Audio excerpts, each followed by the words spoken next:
So it's possible, not all PSAs that are elevated are necessarily cancerous or associated with cancer, prostate cancer.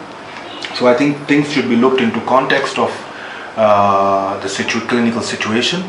And it's possible to have a false PSA. It's possible to have a PSA elevated for other reasons, such as infections of the prostate especially. So if you have an abnormal reading, or if there is an abnormal reading, there's no need to panic.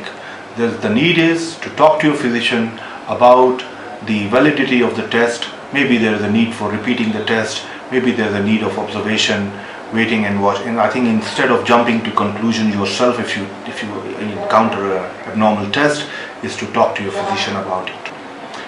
Any abnormal test will be a PSA of above 1 in men who are asymptomatic otherwise. Any levels of elevation beyond that are considered abnormal, but they can be false positive. False positive means they might not be actually representative of any abnormality. They might be a finding that has been either falsely detected by the lab or has been caused by an event which is not clinically significant. So I think biopsy is the ultimate answer, which sometimes is necessarily early on rather than waiting for it.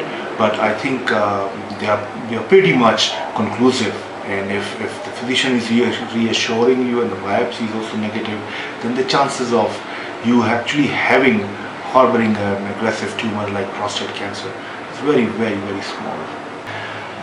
The main recommendation that I would make is that men above 50 who are otherwise healthy should have a candid discussion with their physician on the benefits of screening for prostate cancer, and also understand the risks that are associated with a possible detection of a high PSA or a finding on the rectal examination.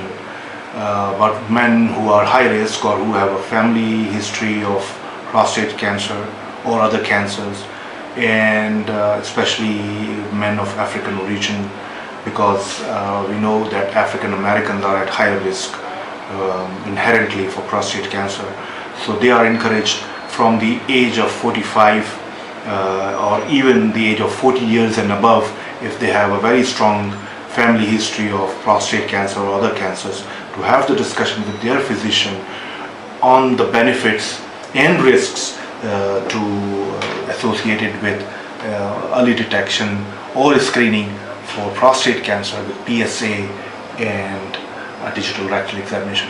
I think that discussion is warranted in the men that I've just described.